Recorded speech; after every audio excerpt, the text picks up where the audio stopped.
Deux couples se trompent et se déchirent à deux époques différentes, les années 70 et aujourd'hui, dans deux villes différentes, Anvers et Lisbonne. Point commun, le grand roman de Tolstoï, Anna Karénine, la capacité aussi de s'identifier et la manière qu'a la littérature d'influer sur la vie de ces deux couples. Bonjour à vous, Thiago Rodriguez.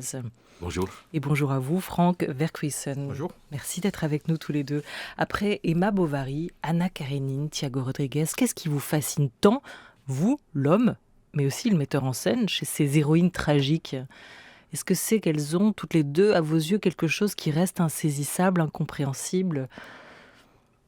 C'est vrai qu'il y a un côté de mystère, un pourcentage de mystère dans des héroïnes tragiques comme voilà, Emma Bovary, Anna Karénine, comme Antigone, comme Electra, Hecuba, etc., qui est quelque chose qui nous anime, à moi, beaucoup plus ce que je ne comprends pas, à me plonger là-dessus que ce que je comprends.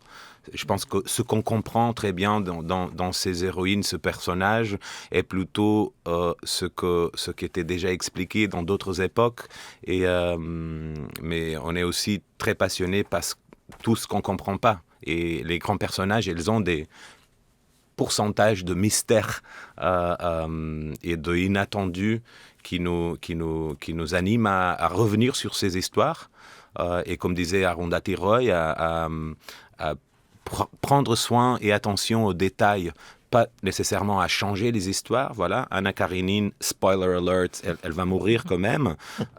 Mais même dans notre version, qui n'est pas une adaptation d'Anna Karénine, mais une fiction autour du lecteur de ce roman, mais quand même, Anna, elle meurt et on est très intéressé à comprendre comment elle meurt cette fois-ci chez nous. Mais comme c'est pas une adaptation, mais quand même une sorte de relecture, de revisitation d'un texte avec nos regards, nos yeux contemporains, vous pensez qu'on peut encore mourir d'amour aujourd'hui? Vous auriez pu changer la fin. Évidemment qu'on peut mourir d'amour. On ne peut pas empêcher Anna Karénine de mourir. Après, si elle meurt d'amour, tout simplement, c'est encore une autre question. Pourquoi elle meurt? Qui la tue? Elle est quand même assassinée par Tolstoï. Et ça, on l'a investigué entre nous. Pourquoi elle doit mourir et pourquoi elle doit mourir de cette façon? Mais bien sûr, si on pose la question comme ça, est-ce qu'on peut encore mourir d'amour aujourd'hui? Allez, pour quelqu'un qui vient de travailler sur Anna Karénine, mais aussi Emma Bovary, et aussi Antoine et Cléopâtre, je sais pas la bonne personne pour avoir un non, on peut plus faire ça.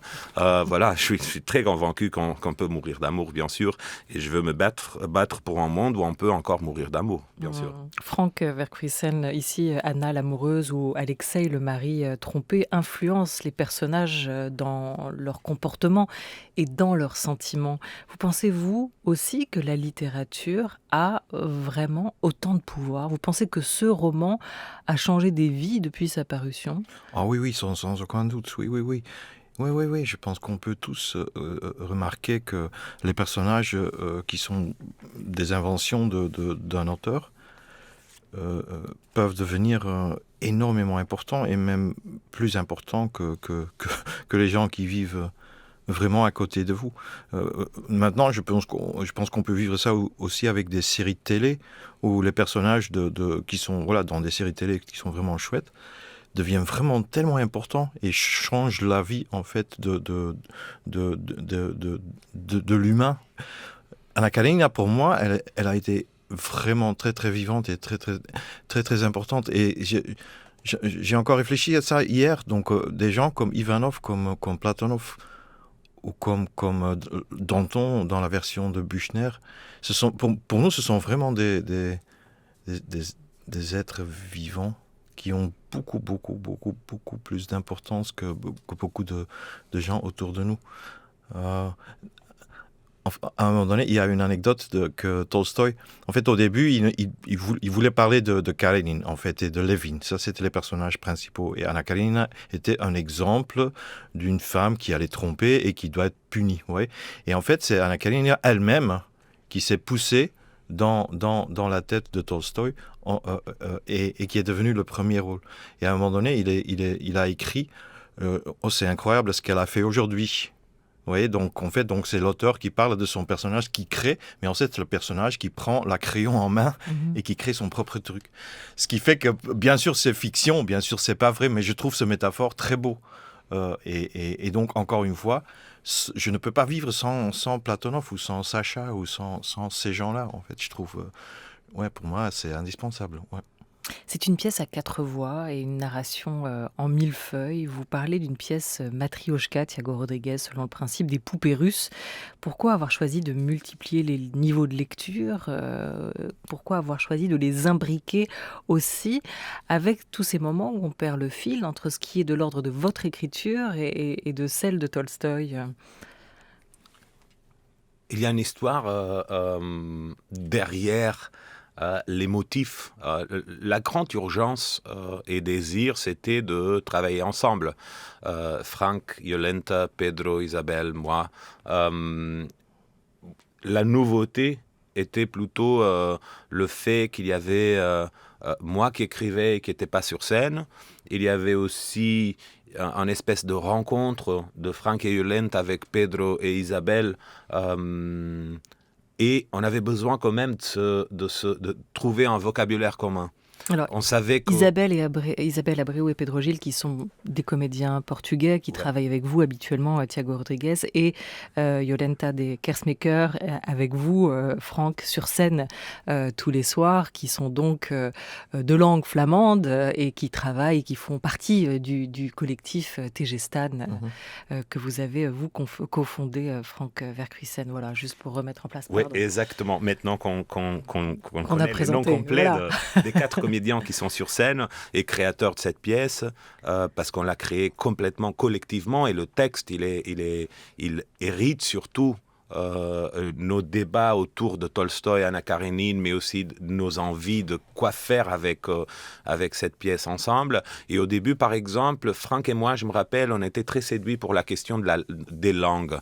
Il y avait le flamand, le néerlandais, il y avait le portugais, il y avait le français. En plus, nous, en parlant aussi en broken English, en anglais un peu cassé pour se faire entendre, il y avait la question des traductions. Et après, on a commencé à partager un peu. Il y avait ce livre qui a émergé, Anna Karénine, avec lequel on avait des rapports différents, même de connaissances du livre. Et il a émergé un peu comme si c'était la Bible de cette foi à nous. C'était un peu un livre qu'on connaissait tout, duquel on avait des références. On pourrait l'utiliser comme un vocabulaire partagé. Et peu à peu, comme dans Tolstoï, je pense, Anna, elle a commencé à s'imposer.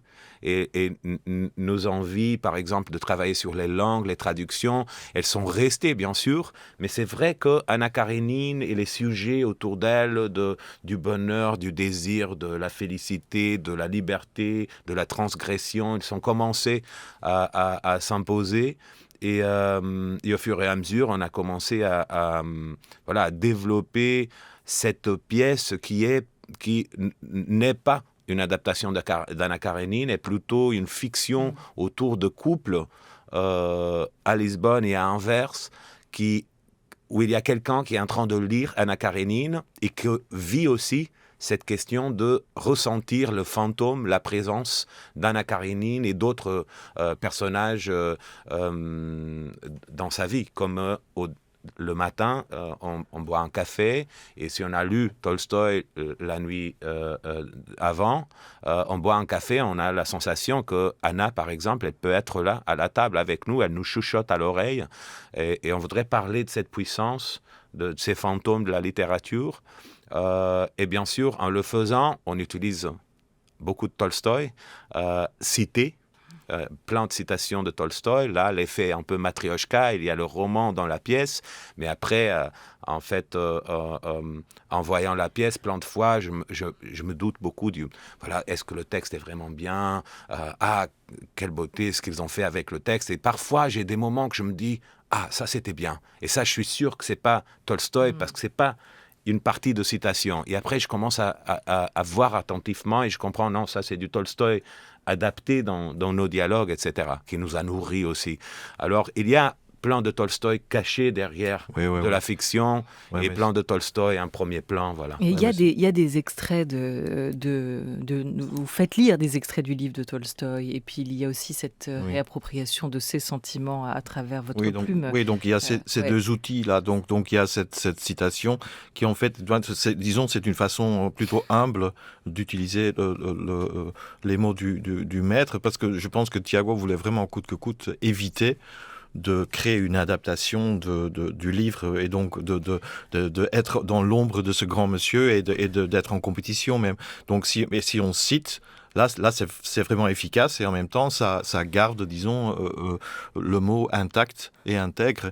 Et puis la fiction était, moi je trouve ça assez magique, en fait, était énormément influencée par le contenu du livre et par les personnages. Donc on peut analyser par page après page où l'œuvre entre dans la fiction que Tiago a créée, où il y a des détails qui, en fait, sont issus du roman, etc., et qui parlent de ça et ça et ça. Il y a une scène de transition. En fait, c'est Karin qui, la nuit, attend Anna et qui joue de la musique. Donc, chez nous, c'est juste un changement de décor. Et John Coltrane, vous voyez. Et donc, c'est plein de moments comme ça où, en fait, Tiago se laisse influencer, mais pas explicitement, de l'œuvre de Tolstoï, sans devoir être à côté de lui et prétendre que lui aussi est un grand écrivain, tu vois. Donc je parle pour lui maintenant, tu vois. Mais moi je peux dire oui, mais lui il va pas le dire, vous voyez. Frank Verkuysen, là c'est une pièce à 4 acteurs et donc à 4 voix, même si au final vous parlez quand même tous dans la même direction. Est-ce qu'il y a eu des discussions enflammées entre vous pendant l'écriture et les répétitions sur l'interprétation à donner à ce texte, sur l'épaisseur à donner aussi à cette héroïne, sur les femmes qui trompent, les hommes trompés, qui défendait qui ? Ah oui, bon, disons les discussions animées, c'est un peu notre façon de travailler. Donc quand la chose n'est pas importante, on ne va pas se disputer, mais quand elle l'est, on va continuer à se disputer parce qu'on trouve les choses abordées importantes, vous voyez. Donc discussion animée, oui, tout le temps. Mais chez nous, il y a aussi une règle qui dit qu'on ne va pas dire à l'autre comment il doit jouer. Donc on peut en parler autant qu'on veut. Mais donc la façon de jouer, c'est quelque chose qui est quand même dans la main de l'individu. Et puis après, le collectif, on en parle. Mais c'est quand même assez important pour nous, pour garder la santé de la confrontation. Donc le contenu, l'analyse, la dramaturgie, décor, etc., ça c'est toujours discuté jusqu'à ce qu'on arrive à une conclusion. Mais le jeu, ça c'est toujours en mouvement. Ce qui fait que l'initiative de Isabelle est comme ça. Et donc nous, on peut réagir et dire oh, « Hier, j'ai quand même préféré quand tu hurlais là ou quand tu hurlais pas. » Mais c'est l'initiative du comédien qui reste intacte. On va vous retrouver, vous, sur scène, justement. 490 grammes. Maï, ton poids pour toujours. Pendant des années, je t'écris des lettres. Mentalement, je ne les ai jamais couchées sur papier. Tu n'avais déjà plus d'adresse. Qu'est-ce que j'aurais écrit sur l'enveloppe destinataire, le passé. Ça fait très longtemps que je t'ai pas écrit de lettres. Ça fait très longtemps que je n'ai pas été seul. Mais aujourd'hui, la solitude veut redevenir mon animal de compagnie. Voilà, c'est un peu loin, mais les mots sont très très beaux. La solitude veut redevenir mon animal de compagnie. Cette idée d'une solitude par intermittence. Il va se réfugier dans un livre, dans le livre de Tolstoï, Anna Karénine, ce mari, cet homme que vous incarnez sur scène, Frank Verkuysen. Et il dira aussi, le seul héritage que tu m'as laissé a été ce livre. La seule chose qui m'appartient véritablement pèse 490 grammes. Le reste ne m'appartient pas.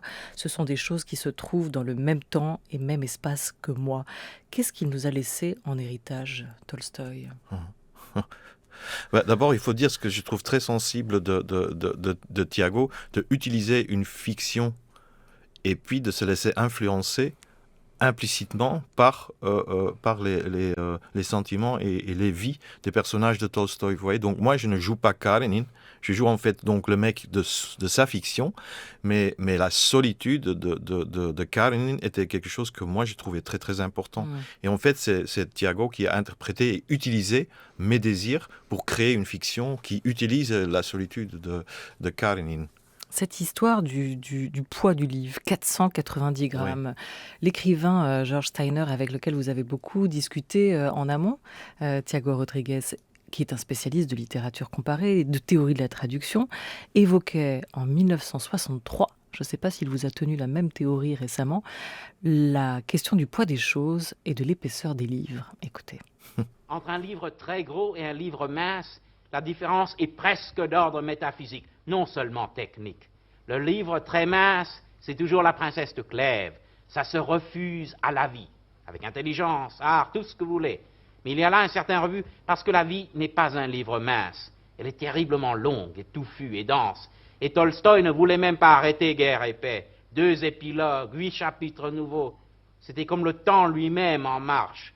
Et Dostoïevski qui écrit ces livres gigantesques, précisément parce qu'il veut toujours recommencer le réel.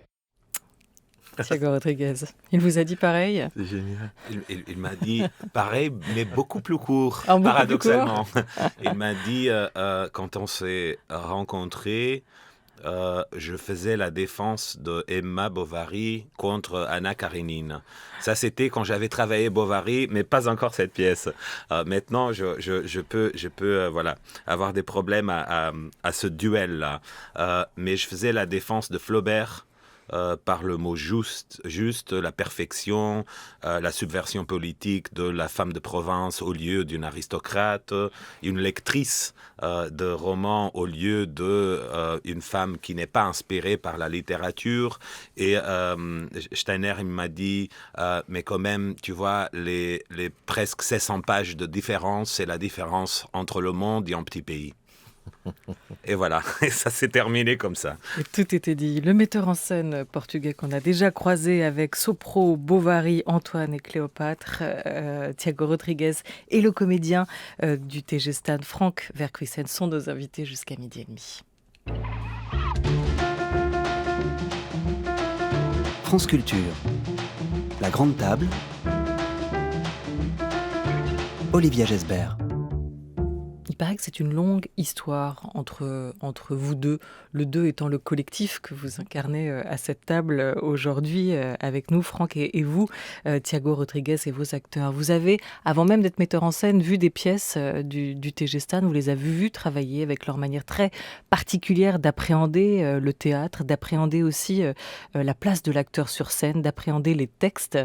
Vous avez en commun d'apprécier des auteurs subversifs, des auteurs de la contestation, et Tolstoï en fait indéniablement partie pour vous aujourd'hui? Je pense qu'on a en commun, au-delà de notre histoire, l'amour des mots, de la littérature, du texte et la puissance de le porter sur une scène, d'être un corps qui a un rapport avec d'autres corps, avec des mots, des morts ou des vivants, à animer ce rapport-là. Mais surtout, notre histoire est une histoire de 21 ans. Ou 22 maintenant. J'ai vu TG Stan pour la première fois à Lisbonne en 97, pendant un été où TG Stan présentait plusieurs pièces et faisait un atelier. Moi, j'étais un étudiant de première année de conservatoire de théâtre à Lisbonne. Je me suis inscrit, j'ai eu de la chance d'être sélectionné pour cet atelier. Ça m'a changé beaucoup le rapport avec le théâtre. Finalement, j'ai décidé de continuer à faire du théâtre. J'étais à la limite de quitter, de faire quelque chose d'autre avec mes études, parce que j'étais profondément malheureux à l'école et l'école était profondément malheureuse avec ma présence à l'école. Un an après, j'ai été invité à participer dans le Platonov qui voudrait faire les TG Stan. Et là, c'était la première pièce de presque une dizaine maintenant de pièces qu'on a fait, où on a travaillé ensemble pendant 21 ans. La nouveauté dans cette pièce, oui, c'est vrai, c'était que j'avais jamais écrit pour eux. J'avais jamais écrit pour Frank, pour Jolenta. Est-ce que vous les dirigez aussi aujourd'hui sur scène? Est-ce qu'on peut diriger les acteurs, les comédiens de Tegestan? On ne peut pas et on ne veut pas. Non, bien sûr que non. On a créé cette pièce collectivement. On ne peut pas. Moi, je ne peux pas et je ne veux pas. Et c'est pas c'est complètement, c'est un manque d'intérêt profonde. Après, moi, quand je fais des pièces aussi en tant que metteur en scène, je dois dire que la plus grande influence de mon travail artistique, de mon rapport aux acteurs, c'est ma famille artistique qui est Tegestan. Alors, moi non plus, je dirige pas les acteurs dans mes pièces et je comprends pas le métier de metteur en scène. Dans mon cas, comme ça, j'écris, je suggère des choses, je donne mon avis, mais je n'ai jamais de ma vie dit à un acteur, une actrice, il faut que tu le fasses comme ça. Parce que c'est pas ça qui m'intéresse du tout. Je suis pas intéressé à la perfection de l'imagination, d'une projection que j'ai dans ma tête. En plus, j'ai pas beaucoup d'imagination, alors mes projections, je fais pas trop de confiance. Je suis intéressé aux rencontres, aux comédiens, aux gens avec lesquels on est en train de travailler, et à créer des conditions les mieux possibles pour un débat qui continue sur scène avec liberté des comédiens de prendre des décisions, d'inventer son théâtre avec les autres sur scène. Frank Verkuysen, quelle est cette langue commune qu'il y a entre vous pour que vous n'ayez même pas besoin de parler? Je pense que c'est être éveillé sur le plateau et pas prétendre quelque chose. Je pense que ça, c'est quelque chose qui nous lie énormément. C'est se rendre compte que les planches en dessous de nos pieds sont les mêmes planches en dessous des pieds des spectateurs. Vous voyez qu'il y a une sorte d'approche du théâtre qui nous est très étrange. Et je pense que c'est un truc qui nous lie. Et bien sûr, cet amour qu'on avait déjà abordé avant pour les mots. Donc, on est passionné par les mots comme outil principal pour le comédien. Et donc, nous, on a travaillé toujours avec Thiago comme comédien. On l'a invité beaucoup pour jouer avec nous. Et donc, entre-temps, il a développé ce parcours comme écrivain, mais nous, on a découvert ça assez tard, vous voyez. Donc, pour lui, l'absence d'hiérarchie, c'est pas anecdotique, c'est pas une épice, c'est pas une sorte d'approche, c'est pas hipster, ça n'a rien à voir avec ça. C'est dans le moindre détail que ça travaille. Donc, moi, quand moi je joue en humilité, ça veut dire que j'écoute et je suis vraiment intéressé et influencé par les gens que j'aime et que j'apprécie.